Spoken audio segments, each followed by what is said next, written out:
नमस्कार। India debate में आप सबका स्वागत है। मैं हूं आशुतोष पाठक। सोशल मीडिया पर पिछले कुछ दिनों से एक टेलीफोन कॉल की बड़ी चर्चा हो रही है मित्रों। अब इसकी पुष्टि तो उस जमाने के लोग भी नहीं कर रहे हैं, लेकिन कहीं लिखा भी नहीं है, लेकिन सोशल मीडिया पर यह पुष्टि चल रही है, अपने अपने तरीके से कर रहे हैं। बात 1991 की हो रही है और अभी के ठाकरे के बड़े ठाकरे बाला साहब ठाकरे की, उनका भी पैटर्न वही था।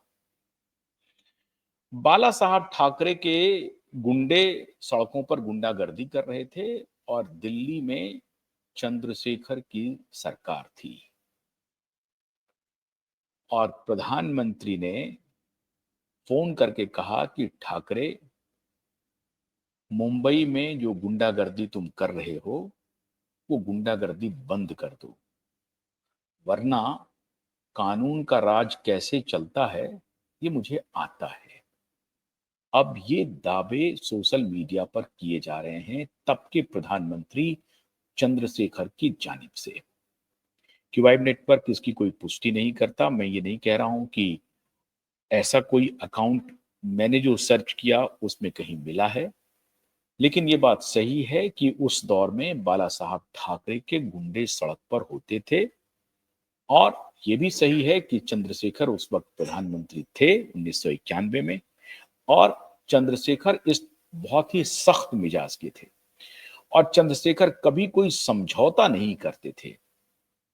उन्होंने कहा कि मुंबई भारत का हिस्सा है, महाराष्ट्र जिगर का टुकड़ा है और महाराष्ट्र में तुम वैमनस्यता फैला रहे हो, गुंडागर्दी कर रहे हो, बदमाशी कर रहे हो, ये हम चलने नहीं देंगे।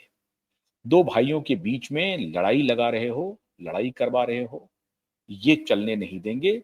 हमारे जिगर के टुकड़े के साथ बदमाशी करना बंद कर दो, नहीं तो कानून का राज क्या होता है ये हम बता देंगे।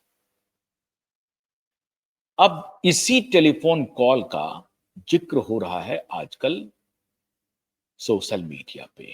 क्यों जिक्र हो रहा है? क्योंकि अभी बड़ी खबर मैं आपको बता रहा हूं। कल मैंने बताया था कि कैसे गृह मंत्री के पास अर्जी भेजी थी बड़े ठाकरे ने कि मिलॉर्ड, एक बार मुलाकात का वक्त दे दीजिए। 16 जुलाई आ रहा है, पता नहीं अदालत में क्या होगा। 16 जुलाई कल ही है, कल सब कुछ है। पूरे देश की निगाह 16 जुलाई पर लगी है।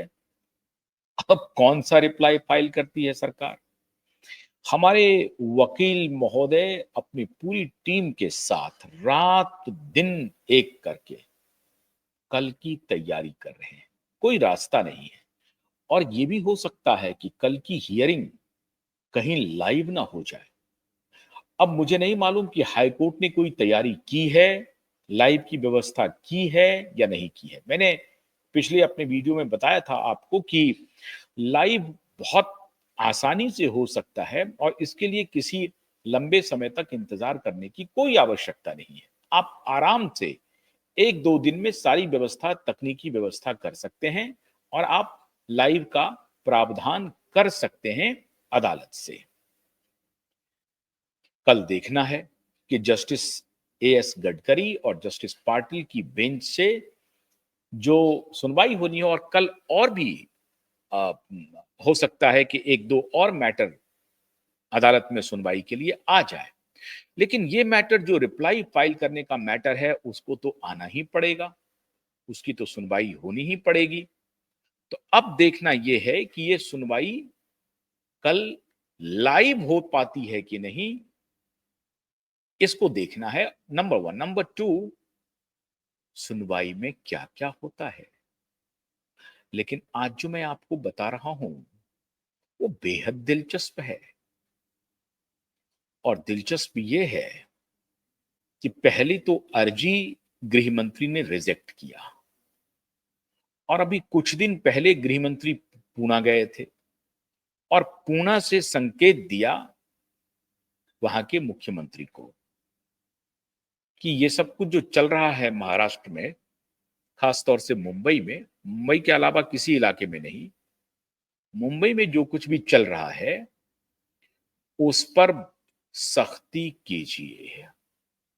और उसके बाद माननीय मुख्यमंत्री का संदेश आना शुरू हुआ, प्रेम पत्र जिसको कहते हैं, प्रेम पत्र आना शुरू हुआ कि अगर किसी ने कानून हाथ में लिया तो सख्ती से सरकार पेश आएगी और उनको उसकी कीमत चुकानी पड़ेगी। फडणवीस साहब बोल रहे थे।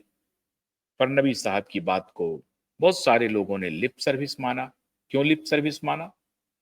क्योंकि इनके बोलने के बाद भी ठाकरे के गुंडे सड़कों पर उत्पात मचा रहे हैं और मार पिटाई कर रहे हैं। इसके बाद ये हालत हुई कि एमएनएस के छोटे ठाकरे ने, राज ठाकरे ने कहा कि कंटाप में लगाओ चटकन, मतलब कान के नीचे थप्पड़ लगाओ, वीडियो मत बनाओ। ये राज ठाकरे कह रहा है कि थप्पड़ लगाओ लेकिन वीडियो मत बनाओ। उधर उद्धव ठाकरे और आदित्य ठाकरे को लग रहा है कि ये मेरा भाई मेरे लिए काल बन के आ गया है। मैं कहां इधर पैच करने की स्थिति में हूं, रिश्ते सुधारने की स्थिति में हूं। और मैंने तो हल्का फल्का बोला था कि हिंदी को अगर आप जरूरी करेंगे तो हम आंदोलन करेंगे, इतने तक बात रह जाती। मेरी कोई दुश्मनी तो है नहीं देवा भाऊ से। और आदित्य ठाकरे ने कहा था कि देवा भाऊ की सरकार बड़ा ट्रांसपेरेंट जांच कर रही है, उनकी एसआईटी बढ़िया काम कर रही है, क्योंकि शैलेंद्र नगरकर ने उनके ही हिसाब से एफिडेविट फाइल कर दिया, रिप्लाई कर दिया कोर्ट में। तो इन दोनों बाप बेटे के पास देवा भाऊ की तारीफ के अलावा कोई और ऑल्टरनेट नहीं था। तो इन दोनों बाप बेटे ने देवा भाऊ की तारीफ शुरू कर दी और इनको लगा कि हमने मैनेज कर लिया है देवा भाऊ को। और मालवनी पुलिस स्टेशन के इस शैलेंद्र नगरकर को भी, एसआईटी के अधिकारी को भी मैनेज कर लिया। और उन्होंने जो कुछ भी मुझे चाहिए था वैसा ही उन्होंने रिप्लाई अदालत में फाइल कर दिया। अभी इनकी नजर सिर्फ इस बात पर है कि मेरे बेटे को फांसी के फंदे से कैसे बचाया जाए, मेरे बेटे को आजीवन कारावास होने से कैसे बचाया जाए। क्योंकि मेरे बेटे के खिलाफ एविडेंस इतने पुख्ता हैं कि एक जन्म तो क्या, 7 जन्म में भी मेरे बेटे को रिहाई नहीं मिल सकती है। इस केस में वो बरी नहीं हो सकता है। बिना जेल गए उसके पास कोई ऑप्शन नहीं है। ये बाप जानते हैं। तो बाप और बेटे दोनों मिलकर के देवा भाऊ के खिलाफ कोई बगावत करने की मूड में नहीं है। लेकिन अब देवा भाऊ की ये चाल बाप बेटे को बाद में थोड़ी समझ आई। दोस्त बन के दुश्मनी निकालेंगे, भाई बन करके दुश्मनी निकालेंगे। कौन? राज ठाकरे। हमनवा बन करके, हम सफर बन करके, हमनवा, हम सफर, दोस्त सब बन करके उन्होंने आकर के दोस्त दुश्मनी निकालना शुरू कर दिया। उद्धव ठाकरे और आदित्य ठाकरे जानते हैं कि इस भाषा विवाद में अगर हम खुद को और एक्सटेंड करेंगे तो हमारे लिए गड्ढा खुदना शुरू हो जाएगा और उसमें सिर्फ हम ही बाप बेटा समाएंगे। तो सोचा था कि हल्का फल्का आंख दिखा देंगे, हिंदी भाषियों पर थोड़ा रौब चला देंगे, एक आध दो थप्पड़ हल्का फल्का चला करके हम अपना समेट लेंगे कारोबार। ये बाप बेटे की पुरानी आदत है, बल्कि खानदानी आदत है कि डरा करके धमका करके उससे कुछ अपना एक्सटॉर्शन का जो इनका धंधा चलता है वो धंधा चलता रहे। मित्रों, मैं अभी मुंबई से लौटा हूं और मुंबई के जिस इलाके में मैं मौजूद था वो कोलाबा का इलाका है, मोस्ट पॉश एरिया। मतलब जहां पे होटल ताज है, ताज के आगे अगर आप ताज से थोड़ा और साउथ की तरफ चलें, समंदर के किनारे किनारे, तो आखिर में एक डेडलॉक है, वहां पे एक रेडियो क्लब है। 1923 का वो पुराना radio Bombay presidency radio club के नाम से वो मशहूर है। तो बॉम्बे प्रेसिडेंसी रेडियो क्लब के पास जब आप जाएंगे, वो आखिरी एंड है। जब इधर से आप जाएंगे तो ताज के आगे, जहां चर्च गेट जिसको आप कहते हैं, गेटवे ऑफ इंडिया, एक तरफ ताज पैलेस है, दूसरी तरफ गेटवे ऑफ इंडिया है, और वहां से जब आप 200-300 मीटर की दूरी पे वो बॉम्बे प्रेसिडेंसी रेडियो क्लब है। उस क्लब के आगे और दोनों तरफ मार्केट है, इत्र का मार्केट है, कपड़े का मार्केट है। सड़क पर जो है वो भी कपड़े वाले अपना कपड़ा बेचते हैं फुटपाथ पे, और उसमें मोस्टली बिहार, उत्तर प्रदेश, अन्य प्रदेश के भी लोग हैं जो वहां पे बेचते हैं। लेकिन मैंने जिनसे जिनसे बात की उसमें समस्तीपुर, औरंगाबाद, बलिया, छपरा, यहाँ के लोग मुझे मिले। मैंने उनसे जब पूछा कि आपको कौन सता रहा है, बोला सता कोई नहीं रहा है सर, लेकिन हम लोगों को हफ्ता देना पड़ता है। और मैं उनसे बात कर ही रहा था कि ये एमएनएस और इनके गुंडे वहां से निकले, और जब मुझे देखा तो उन गुंडों ने चश्मा लगा रखा था। मुझे देखते ही वो पहचान गए कि ये मैं कौन हूं। और फिर उन्होंने फौरन वो आकर के, समस्तीपुर के एक वेंडर थे जिनसे वो कह रहे थे, और वो बोल रहा था कि हाँ भैया बताओ क्या क्या सेवा करें। तो जैसे उन्होंने मुझे देखा, उनको लगा कि मैं वहां कैसे हो सकता हूं, या थोड़ा बहुत वो लग रहा था कि पहचान रहे हैं। फिर वो, उनको लगा कि शायद ये वही तो नहीं है, पूछने की उनकी हिम्मत नहीं हो रही थी। थोड़ी देर तक वो हमको देखते रहे, लेकिन वहां जैसे उनको लगा कि शायद मैं वही हूं जिसे वो खोज रहे हैं, उसके बाद वहां से वो फौरन निकल लिए। और उन्होंने कहा कि सर आप कौन हैं, आपको देखते ये लोग चले गए, वरना तो हमसे ये हफ्ता मांगते हैं, इनका हफ्ता बंधा हुआ है, इनको मुझे अभी पैसे देने पड़ते। मैंने अपना परिचय उसे नहीं बताया। मैंने कहा कि क्या हर सप्ताह ये आते हैं? बोला हर एक सप्ताह आ जाते हैं, कभी भी टपक जाते हैं सर, कभी कोई कपड़ा ले लेते हैं, कभी कुछ ले लेते हैं। तो मैंने कहा तो इसकी शिकायत आप पुलिस में करते हो? कहा हाँ करते हैं, पुलिस वाले बहुत हद तक, अभी तो थोड़ा, जब से ये सरकार बदली है तब से थोड़ी कमी आई है इनके गुंडागर्दी में। अब मार-पिटाई नहीं करते हैं। धीरे से आकर के धमका के कहते हैं दे दो, हम लोग भी कहते हैं चलो बंधा हुआ है, हम इन्हें पैसे दे देते हैं, चला जाता है, इससे ज्यादा अभी नहीं कर रहा। ये थी इनकी गुंडागर्दी जो मैंने फर्स्ट हैंड खुद महसूस किया। खैर, मैं यहाँ पर आया, मुझे जो करना था अपने हिसाब से मैंने किया, और जहां जो संदेश पहुंचाना था पहुंचाया, संदेश पहुंच गया। केंद्रीय गृह मंत्री का हथौड़ा चलना शुरू हो गया। और तब मुझे, अभी जो सोशल मीडिया पे ये पुराने 1991 के प्रधानमंत्री चंद्रशेखर के टेलीफोन कॉल की बात आ रही है जो चल रहा है अभी, अब मुझे वही याद आने लगा। और यहां पे इन्होंने कोई कुछ कहा नहीं है, कोई ना तो किसी को फोन किया, कुछ नहीं कहा। पुणे केंद्रीय गृह मंत्री पहुंचते हैं और वहां से अपने चीफ मिनिस्टर को एक संदेश देते हैं कि मैसेज की क्लैरिटी होनी चाहिए। कैसी क्लैरिटी होनी चाहिए? जैसी क्लैरिटी उत्तर प्रदेश में बाबा की है। बाबा अपने मैसेजिंग में कोई कमजोरी नहीं रखते हैं। बाबा की मैसेजिंग की क्लैरिटी आपके प्रदेश में होनी चाहिए। मुख्यमंत्री ने अपनी मैसेजिंग की, लेकिन बहुत असर नहीं हुआ, और उच्छृंखल हो गया ये छोटा ठाकरे, मतलब राज ठाकरे।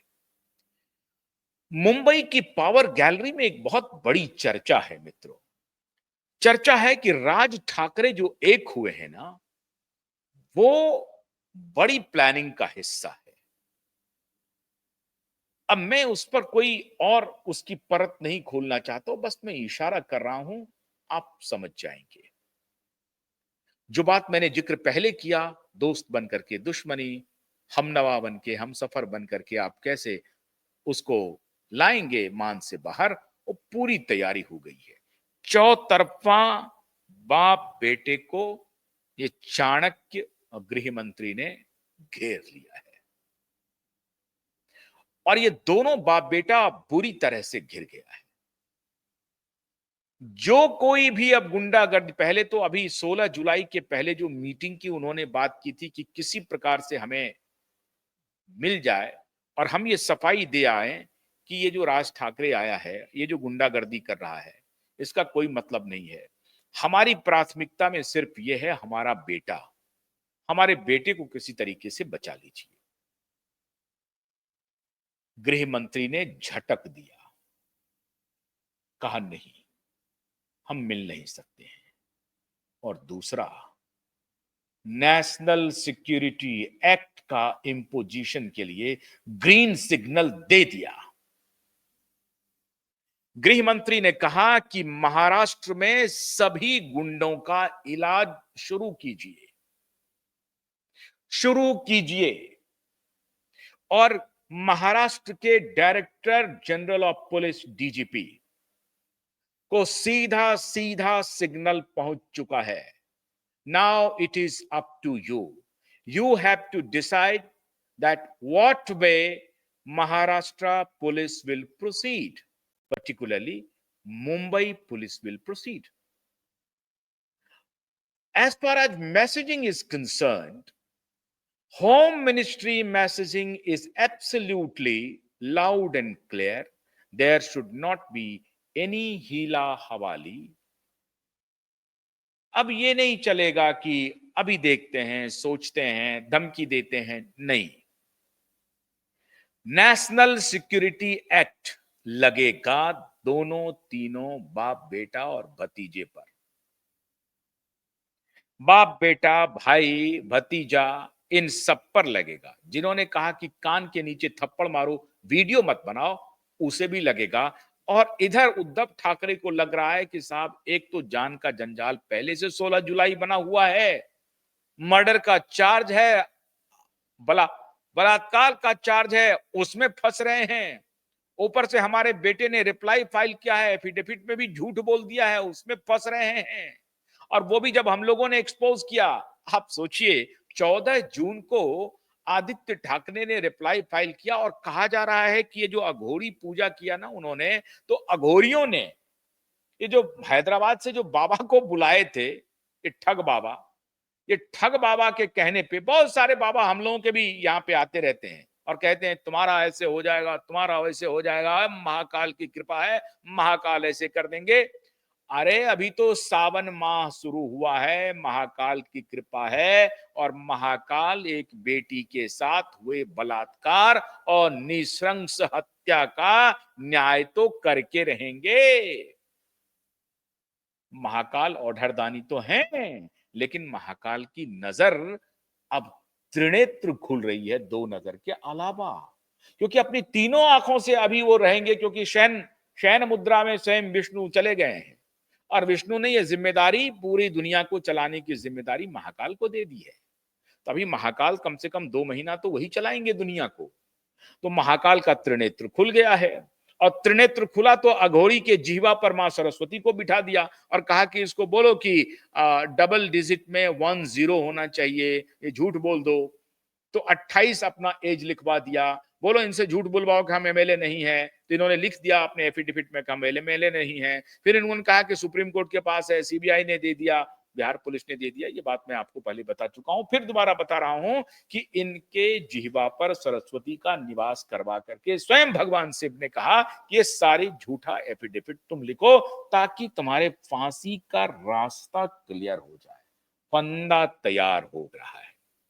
ऊपर से गृह मंत्री का ये हथौड़ा कि एनएसए लगाओ, नेशनल सिक्योरिटी एक्ट लगाओ, मतलब ये एंटी नेशनल एक्टिविटी कर रहा है ये दोनों ठाकरे, और दोनों को फौरन इसके खिलाफ एनएसए इंपोज करो। एनएसए क्या होता है ये अभी मैं कुछ देर के बाद में, कल आपको मैं एक और बताऊंगा। कल का दिन तो और भी महत्वपूर्ण है, आज का दिन उससे भी महत्वपूर्ण है। आज की रात बहुत भारी पड़ने वाली है ठाकरे की, आज की रात बहुत भारी पड़ने वाली है, क्योंकि इधर होम मिनिस्टर का ये दूसरा हथौड़ा चल गया और अब डीजीपी बायां दायां कर रही है, वहां का मुंबई पुलिस कमिश्नर बायां दायां कर रहा है। क्या करें नहीं करें, सिग्नल स्पष्ट है। अच्छा, जो काम नहीं करेगा पुलिस वाला वो केंद्रीय गृह मंत्री की नजर में चढ़ेगा, चढ़ेगा, पता चलेगा कि ये कौन ये हिला हवाली कर रहा है। कौन ये कह रहा है कि बढ़े ना बढ़े, बढ़े ना बढ़े, एनएसए लगाएं ना लगाएं, एनएसए लगाएं ना लगाएं? आपको मालूम है, अभी मैं उसका भी ब्रेक करने वाला हूं समीर वानखेड़े के हवाले से, कि एनआईए की कैसे कैसे एंट्री हो रही है दिशा सुशांत के केस में, और अब ये एनएसए लग रहा है। मतलब जब आपकी मति मारी जाती है तो प्रभु आपको कहते हैं कि तुम वो सारे कुकृत्य करना शुरू कर दो जिसकी वजह से तुमको इसी जन्म में सजा मिल जाए। ये दोनों भाइयों ने वही कुकृत्य करना शुरू किया। आप कल्पना कीजिए कि भाई और उसका भतीजा, वो दोनों एक ऐसे केस में फंसा हुआ है जिसमें बचना मुश्किल है। ये भाई को मालूम है। मैंने आपको इसके पहले बताया था कि ये सारे सरकमस्टांसेस को देख करके भाई ने दोस्ती का हाथ बढ़ाया और अब दोनों एका हो गए हैं। ये झूठी दोस्ती है दोनों के बीच में। ये दोनों की लड़ाई ये है कि बाला साहब ठाकरे की जो विरासत है उसका असली वारिस कौन होगा। इसकी लड़ाई दोनों भाई में चल रही है। तो आप देखते होंगे कि एमएनएस का जो गुंडा है वो बाला साहब ठाकरे के गुंडे के रूप में काम कर रहा है, और इन्होंने गुंडागर्दी से ही अपनी राजनीति चमकाई है। लेकिन ये 1990-89 का दौर नहीं है मित्रों। अब दौर बदल गया, डेमोग्राफी बदल गई। मुंबई में बाहर के लोग जा करके मुंबई का निर्माण कर रहे हैं। मजदूरी से लेकर के बड़े बड़े व्यापार तक, बड़े बड़े बिजनेस में, बड़े बड़े सरकारी ओहदों पर, हर जगह भारत का है मुंबई, भारत का है महाराष्ट्र। हमारे मराठी भाई हमारे जिगर के टुकड़े हैं। उसको ये दोनों गुंडा, लफ्फाज गुंडा हमसे अलग कर देंगे? ऐसा कैसे हो सकता है? शिवाजी महाराज सिर्फ महाराष्ट्र के नहीं है।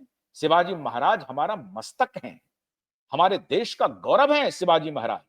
उनका गीत गाते हैं बनारसी कवि, कवि भूषण उनके उनके आराधना में क्या क्या कहते हैं।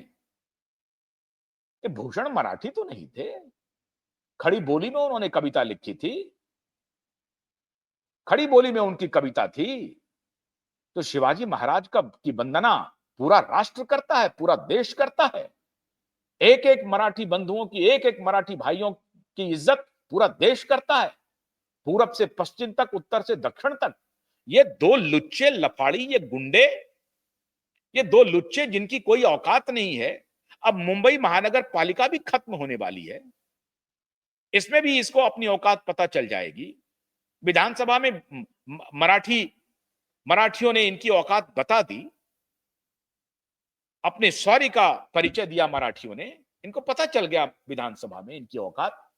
और असली मराठी तो हमारे एकनाथ शिंदे भाई हैं, जो इनको आमने सामने की लड़ाई में टक्कर दिया और इनको हराया।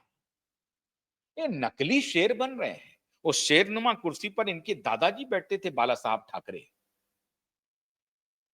और वो उसी की विरासत को हड़पने की ये दोनों भाइयों की लड़ाई चल रही है। और उसमें निरीह गरीब लोग, लाचार लोग, जो स्वयं अपने प्रदेश, अपने गांव को छोड़ करके शहरों में जाते हैं कमाने के लिए, 2 जून की रोटी किसी प्रकार से वो जुटा पा रहे हैं, किस प्रकार की उनकी जिंदगी है, ये किसी से छिपी नहीं है। और खाली मुंबई में नहीं, पूरे शहरी इलाके में जो ग्रामीण लोग आते हैं वो किस प्रकार की जिंदगी जीते हैं, ये किसी से छिपा हुआ नहीं है। उसकी लाचारी को, उसकी बेबसी को ये दोनों गुंडे भाई और ये बाप बेटा गुंडागर्दी कर रहा है, उनकी बेबसी के साथ, उनकी लाचारी के साथ, और बदनाम कर रहा है हमारे मराठी भाइयों को, बदनाम कर रहा है हमारे मराठी भाइयों को, बदनाम कर रहा है हमारे उस ऐतिहासिक परंपरा को जो हमारा मस्तक है, महाराज शिवाजी। शिवाजी महाराज को ये बदनाम कर रहा है, ये बाजीराव पेशवा को बदनाम कर रहा है। तो हथौड़ा चला चाणक्य का और कहा एनएसए लगाओ। अगर ये बाज नहीं आता है, मोहलत दो, एनएसए लगाओ। लेकिन मैं आज केंद्रीय गृह मंत्री से आग्रह कर रहा हूं, आप कर सकते हैं। आपको मैं जानता हूं, खूब अच्छी तरीके से जानता हूं, आप समझौता नहीं करेंगे। महाराष्ट्र के कुछ लोग हैं जो इधर उधर मिल मिला करके चलने का नाटक और कर रहे हैं, लेकिन आप हमेशा अपने स्टैंड पर क्लियर है। आपका वो स्टेटमेंट बिल्कुल सबको याद रखना चाहिए, जब आपने कहा था कि दुश्मन को एक मौका दो, दोस्त को दो मौका दो और गद्दार को एक भी मौका नहीं। और ये गद्दार शब्द आपने इन्हीं बाप बेटों और इन्हीं भाइयों के लिए कहा था, क्योंकि ये इतने अपॉर्चुनिस्ट हैं। ये राज ठाकरे को देखिए, ये पहले आपसे मिलने के लिए पूरी कोशिश किया, जब आपने इसको झटका, हालांकि वो एक ब्रॉडर रणनीति का हिस्सा है, अच्छा काम कर रहे हैं आप, करिए। घेरना है ना ये बाप बेटे को, ये पाल घर के साधुओं के हत्यारे को घेरना है। दिशा और सुशांत के हत्यारे को हर दिशा से घेरना है, सिर्फ अदालत से नहीं, हर दिशा से। जनता ने इनको मिट्टी में मिला दिया। अब प्रशासनिक तरीके से इनके ऊपर जो आप अटैक कर रहे हैं माननीय गृह मंत्री, मैं सैल्यूट करता हूं आपको। बहुत बढ़िया, जबरदस्त निर्णय है ये। एनएसए लगाइए इन चारों पर, ये उद्धव बेटा पर, राज ठाकरे उसके बेटा पर, ये चारों को जेल भेजिए, पकड़िए, गिरफ्तार कीजिए, इसको जेल भेजिए और ऐसे एक्ट में भेजिए जहां ये चक्की पीसिंग जो देवाभाऊ कह रहे थे ना, हालांकि दूसरे के लिए कह रहे थे, वो आजकल उनके दोस्त हो गए हैं। राजनीति में तो कुछ भी हो सकता है, इसलिए मैं देवाभाऊ को बहुत सीरियसली नहीं लेता हूं, बोलते कुछ हैं करते कुछ हैं, खैर। लेकिन मैं अमित शाह जी को सीरियसली लेता हूं। बाकी लोग तो फिर भी समझौता कर लेते हैं। हालांकि अमित शाह जी ने कहा था नीतीश कुमार के बारे में कि आपके लिए सारे खिड़की दरवाजे सब बंद हो गए हैं, लेकिन दबाव में आ गए। लेकिन फिर भी अगर आपने एनएसए लगाने का की हरी झंडी दे दी है, तो एनएसए लग जाना चाहिए। हम इंतजार कर रहे हैं कि इन दोनों भाइयों पर एनएसए लग रहा है या नहीं लग रहा है। एनएसए तो लगना ही चाहिए और आपका हथौड़ा जैसे जैसे चलेगा, दिशा सुशांत को न्याय वैसे वैसे मिलता जाएगा। 15 जुलाई की रात बहुत भारी होने वाली है, देवाभाऊ के लिए भी भारी होने वाली है, शैलेंद्र नगरकर के लिए भी भारी होने वाला है और ठाकरे के लिए तो निश्चित रूप से होने। अच्छी बात है, हर तरफ से हथौड़े चलने शुरू हुए हैं। कल का इंतजार कीजिए। आज की रात तो मैं भी नहीं सोऊंगा। मैं लगातार अपने वकील भाइयों से संपर्क में हूं, उनकी तैयारी देख रहा हूं और इस पर नजर बनाए हुआ हूं कि कल ये लाइव होता है या नहीं। लाइव हो गया तो बल्ले बल्ले, फिर दूध का दूध पानी का पानी हो जाएगा। इनकी दलील सामने आएगी, हम लोगों की भी दलील सामने आएगी और जब दलीलों की दलील चलेगी तो फिर पूरा देश देखेगा। इंतजार कीजिए। इस बीच में और कोई अगर अपडेट होगा तो फिर मैं दोबारा भी शो लेकर के आ सकता हूं, लेकिन उम्मीद रखिए कि 16 जुलाई को बड़ी बात होगी। लेकिन 16 जुलाई के पहले ही ये हथौड़ा चलना शुरू हो गया। पहले तो मुलाकात के लिए जो पूरी अर्जी लगा दी थी, अब कहा कि अब आखिरी कोशिश कर लो, आखिरी कोशिश कर लो कि कल जो रिप्लाई जाएगा सरकार का तरफ से उसमें वही बात हो जाए। तो कहा कि नहीं नहीं, हम मुलाकात नहीं करेंगे और मुलाकात नहीं करेंगे, ऊपर से एनएसए का इधर से हथौड़ा चल गया। दोनों बातें एक साथ हो गई। तो इंतजार कीजिए एनएसए कब इंपोज होता है, लगता है कि नहीं लगता है, लेकिन कम से कम इशारा तो हो गया है। ये भी बहुत बात है, डर भी बहुत जरूरी है। इन गुंडे भाइयों को डर बहुत जरूरी है और डर का माहौल केंद्रीय गृह मंत्री ने बना दिया है। बहुत बहुत शुक्रिया। नमस्कार।